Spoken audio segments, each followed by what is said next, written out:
Hey guys, it's Sam and welcome back to the BulbaSquad. So today we're going to be leaving the realm of Pokemon for a little bit, and at the end of the when I really look at the channel, we are a finance channel. We are looking into collectibles for profiteering, investing, and so I thought I am doing you a disservice if I do not talk about Flesh and Blood. Why? Because I myself am moving in it. I myself am interested, so I thought, you know what? I need to tell you guys about it. Even if you absolutely hate me for bringing this up, I understand. But even if one or two people hear this and realize, oh, there is opportunity, it's worth it. Why? Again, I am here to try and help you guys out. And for me to willingly choose not to help you guys in this way, I feel I'm in the wrong. So, real quick, don't worry, this isn't going to be overriding the channel, okay? We're not going to suddenly start exploring Flesh and Blood, Magic, all that crazy stuff. We're going to stay in Pokemon for the most part. If this is received well, I will keep covering Flesh and Blood every now and again, like maybe once every 2 weeks, maybe once, twice a month, I don't know. Depends on how you guys want it. Before we get going much further, I do have a Discord at long last. You guys want to join? Pin a comment down below. That's it, okay? No more plugging. Flesh and Blood. What is it? Flesh and Blood is a new card game that came out about a year and a half ago by Legend Story Studios. It has now had 3 expansions since then. It's coming up on its 4th. A lot of people know Flesh and Blood as the new card game that is filled with nothing but investors. I'm here to tell you guys that is wrong. Okay? Flesh and Blood is a very unique card game. This is the only card game I've found that right out the gate immediately drew a line in the sand saying investors over here, collectors over here. And that's investors over here, players over here. Got it mixed up. That's a massive thing, okay? Pokemon had its first editions where we all know first edition has a bigger value. Flesh and Blood, however, in its first editions, it has a unique kind of card that is not available in the unlimited format. However, all cards that are in first edition are available in unlimited. It's just it might be alternate arts, various extended arts, things that are prettier, but the play mechanic parts of the cards are all available in unlimited. These cards are called cold foils. Okay, I don't know if you guys can see it. I'll try to wiggle it around. But cold foils, essentially, they're gold. Like, you know they're gold, but whenever you look at them in light, they look dark. It's a really neat effect. They're actually really nice. You guys need to see them in person yourselves to fully understand it. So, back on topic. By segregating it this way, cold foils are only in first edition. They're steering the secondary market into their first edition items. And that's perfectly fine. Because on the other hand, with their unlimited products, all of their unlimited booster boxes, these essentially, you can build 3 to 5 decks per one of those. And yes, me and Sarah did experiment with these. We were able to build our own decks very easily. All the cards were commons, uncommons. The high quality, the high rarity cards that would be essentially mythics, or in Pokemon terms, it would be rainbow rare. For playability, you can honestly get them for about $5 a piece. It's really cheap by comparison to Yu-Gi-Oh! Or Magic even, where you gotta shell out like 20, 50, 60 bucks for playable cards. For the unlimited, they have clearly come out and stated, no matter what, we reserve the right to reprint the unlimited format of the booster box as many times as we see as necessary for the health of the game. That's incredible. Their goal on the booster box price for unlimited, not first edition, unlimited is about $90 to $100, okay? That is the goal they're aiming for, because at that price point, it's very affordable for most people to start getting these booster boxes. I know before, these booster boxes were actually running around I think it was $89, $85. Like, they were really cheap. And so that's what really drew my attention. All card games have an issue where they have to appease the players and the collectors at the same time. How do you do that with one product? We look at Pokemon, we got battle styles, alright? Very player based. It still has some collector desire in form of the alternate arts, but even then a lot of people don't care. We go, even look at Chilling Reign. The cards we already know are coming from Japanese. A lot of collectors don't care. Like, a lot of people are just already kind of turned off because they don't look as good as the other ones. That's the thing. Whenever you have them combined, it's very difficult to please both parties. Because if you please the collectors, guess what? It's going to go up in price a ton because investors are going to be all over it as well. And then players get upset because their cards aren't worth pennies, which is what they really want at the end of the day. But if you please the players, well, then you're disrespecting the investors' money and they're going to bail out. A card game lives and dies by both of these parties existing. If the players are not satisfied, they will leave the card game and you lose a core foundation to your card game success. If the investors feel like their money is being disrespected, they don't care for it, they will leave.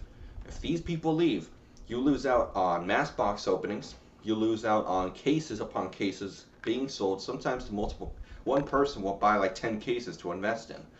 You lose out on so much revenue that maybe they shelve the game.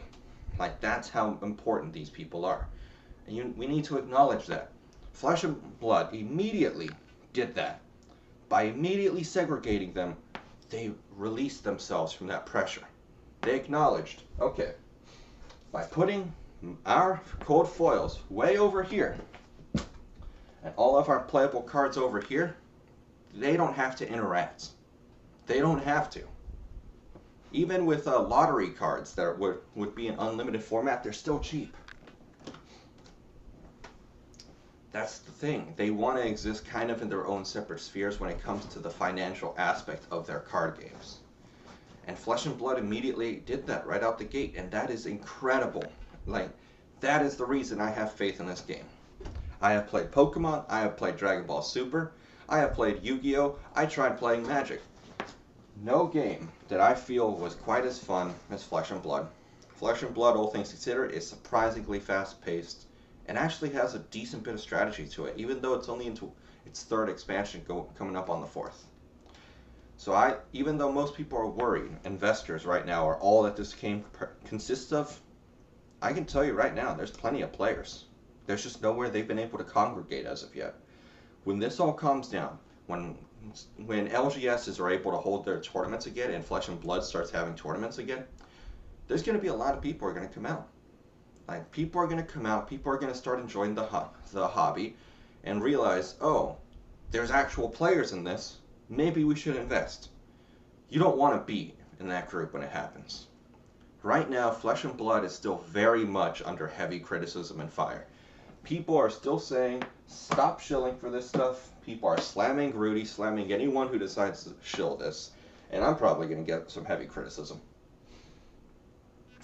But so long as we're in that environment, that means we're still the forerunners of this. We are still at the forefront of getting into this hobby. Take Pokemon, for example. I know this is going to be a longer video, but this is for you guys who really care. Pokemon, base set. Imagine, theoretically, you managed to hop into the fourth set of Pokemon. So what would that be? Team Rocket? What would happen if you were holding onto Team Rocket booster boxes, even if you, because you hopped in later on? Yeah, it doesn't really compete with the base set, like nothing does, but it's still worth quite a substantial bit. And imagine, a card game who's now established itself as segregating them, so venturing into unexplored territories like this. Meanwhile, Magic is hemorrhaging players because of the mismanagement, so they're going both financially and the player base is leaving to go join Flesh and Blood. So imagine you manage to join Team Rocket time passes, game succeeds, you're still going to make an absurd return. It still wouldn't be the base set first edition, but it's not anything to turn your nose up at. And that's what we're sitting at right now. Monarch is Flesh and Blood is following the pattern of Pokemon. We had a pretty slow growth initially with Alpha Edition, Flesh and Blood, Welcome to Wraith booster boxes. Then we got Arcane Rising, which is pretty good, high demand. And then Crucible of War, extremely high demand. And the demand for Flesh and Blood has been so high that they haven't been able to get their unlimited booster boxes out yet. Don't worry, Pokemon went through the exact same thing when it released. They couldn't get enough stuff out there. There was just too much demand. It's following the same trends. And so, Monarch is going to be the next one up in line. Same thing's going to happen to them. They're not going to have enough supply to stem the demand. And that's okay. Why? Because as soon as the first edition's out, because one and done, Unlimited is going to come in, and that's going to help calm down everything, bring the player base back into, make the player base happy again. Sorry for the noise, that's my dog. So that's essentially Flesh and Blood, okay? That is why I have so much faith in this game, and why I myself, honestly, I want to keep parking money in it. I love the game. I love the idea of it. And I think this game could very well make the big three become the big four. Why? Circumstances permitted it. By acknowledging the collectors / investors on one end and having the players on the other, both parties are happy. And that's just how it should always be. They immediately removed a shackle that was on every other card game. And that's something that honestly more card games need to do. To do that, you're able to at least remove all that form of issues. You can free yourself, make it more easy for your game to thrive. So, tell me what you guys thought of this video. I know there's going to be a lot of negative comments because I've been seeing how everyone responds to Flesh and Blood. Tell me, do you guys think that Flesh and Blood is a great idea? Do you think this could very well become one of the make the big three become the big four? Or do you think this is just going to be all investors? It's going to die out as soon as this pandemic is over? Well, thank you guys for watching this video, and I'll see you guys next time. Bye, guys.